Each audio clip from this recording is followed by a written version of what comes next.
The sun hung low over the Montana plains, bleeding gold across the dry grass and turning the weathered boards of the old ranch house into fire. Dust devils danced in the distance, and the only sound was the creak of the porch under Eliza Harper's bare feet and the low whistle of wind through the cottonwoods. She sat on the top step, skirts hiked to her thighs, one leg stretched out in front of her. Blood trickled from a jagged gash just above her knee, bright against the pale skin, dripping slow and steady onto the wood. Jack Callahan crouched in front of her, hat pushed back, dark hair falling into his eyes. His shirt was rolled to the elbows, forearms sun-browned and corded, and the Colt on his hip caught the last light like a warning. He didn't speak at first. He just tore a strip from the clean bandana around his neck, poured a slug of whiskey from his flask onto the cloth, and pressed it hard against the wound. Eliza hissed, fingers digging into the step. You trying to finish what that damn barbed wire started? Trying to keep you from bleeding out on my porch, woman. His voice was rough, low, the kind of voice that carried across open range and still sounded like it was meant only for her.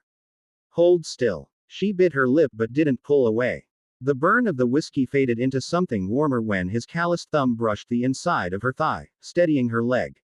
He worked quick, cleaned the cut, pressed a fresh pad of cloth over it, wrapped it tight with another strip. His hands were gentle despite their strength, and every time his knuckles grazed her skin she felt it straight to her belly. You shouldn't have gone out to the north fence alone, he said finally, tying off the knot. He didn't look up yet. Told you I'd ride out after I fixed the trough. I'm not some fragile thing waits on a man to save her, Jack Callahan. She tried for sharp, but it came out breathless. Because he was still kneeling between her knees, close enough she could smell horse and leather and the faint bite of whiskey on him. Didn't say fragile. Now he looked up. Blue eyes, storm dark. Said mine. The air went still. Even the wind seemed to hush. 3 years since he'd come back from the war with half his company dead and a silence in him that scared most folks away. 3 years since he'd bought this broken down ranch next to her daddy's and started putting it back together, one stubborn nail at a time. 3 years of him watching her across fence lines, of her pretending she didn't notice the way his gaze lingered. And now here they were, with dusk settling purple over the hills and his hands still on her bare leg like he had a right to them. Eliza's heart hammered so loud she was sure he heard it. You don't own me. No, he said quietly. But I've wanted to for longer than I've had the words for it. She couldn't breathe. The porch light hadn't come on yet. The world was only gold and shadow and the heat rolling off his body.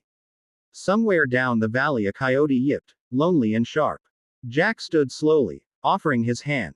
Come inside. Let me check it again once you're off that leg. She took his hand. His fingers closed around hers, warm and certain, and he pulled her up. She swayed. Partly the blood loss, mostly him, and his arm came around her waist like it belonged there. She let him take her weight. Just this once. Inside, the house smelled of coffee and pine and the faint smoke of last night's fire. He'd fixed the place up more than she'd expected. New windows, floors sanded smooth, a big iron bed pushed against the far wall that made her cheeks burn to look at. He sat her on the edge of that bed, knelt again, and unwrapped the bandage to check his work. Bleeding slowed, he muttered. Good. Eliza watched him. The lamplight turned the sharp line of his jaw into something carved, and the way his brows drew together when he concentrated made her want to smooth them with her thumb. She'd spent years telling herself Jack Callahan was trouble. Too quiet, too hard, too likely to ride off one day and never come back like so many men did out here. But trouble had never looked at her the way he did now. You gonna keep staring at my leg or you gonna kiss me? The words slipped out before she could stop them. His head snapped up. For a second she thought she'd misread everything, that he'd pull away and the moment would shatter like thin ice. Then he rose up on his knees, cupped her face in both rough hands, and kissed her like a man who'd been starving for it. It wasn't gentle. It was teeth and tongue and 3 years of wanting poured out between them. She clutched his shirt, pulling him closer, tasting whiskey and the faint salt of his skin. He groaned into her mouth, hands sliding down to grip her hips, lifting her just enough to settle between her thighs. Eliza, he rasped against her lips, tell me to stop and I will.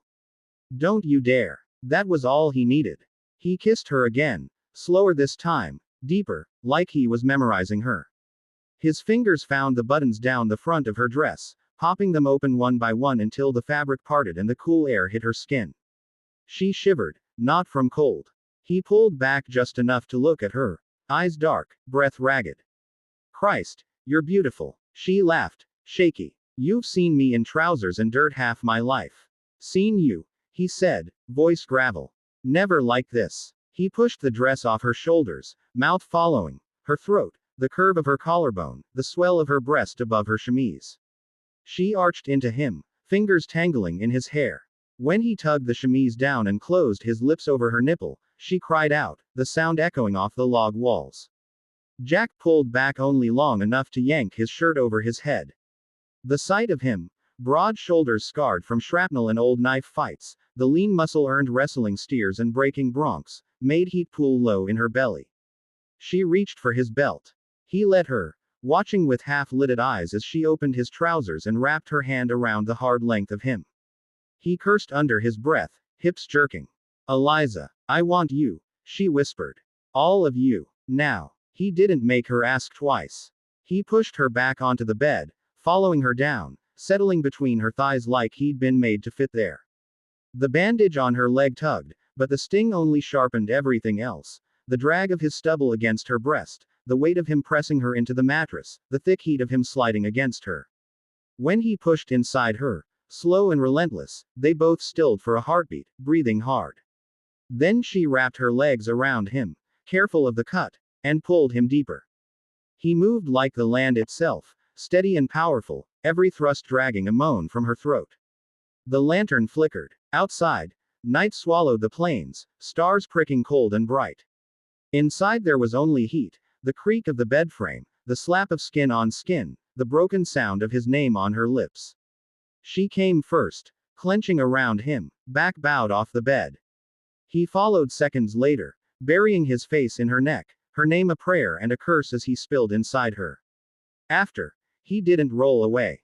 He stayed on top of her, weight braced on his elbows, forehead pressed to hers. Their breaths mingled, slowing together. Stay, he said quietly. Eliza traced the scar that ran through his left eyebrow, the one he never talked about. Wasn't planning on leaving. He smiled then. Small, real, the kind she'd only seen a handful of times and never aimed at her. Good. Because I'm not done with you, Eliza Harper. Not by a damn sight. She laughed softly, fingers sliding into his hair. Sun's not even down yet, Jack. Night's long out here, he murmured, lips brushing hers. We've got time. And they did. Outside, the Montana sky burned itself out into indigo, and inside the old ranch house, two people who'd spent years circling finally stopped running. The blood on the porch dried dark.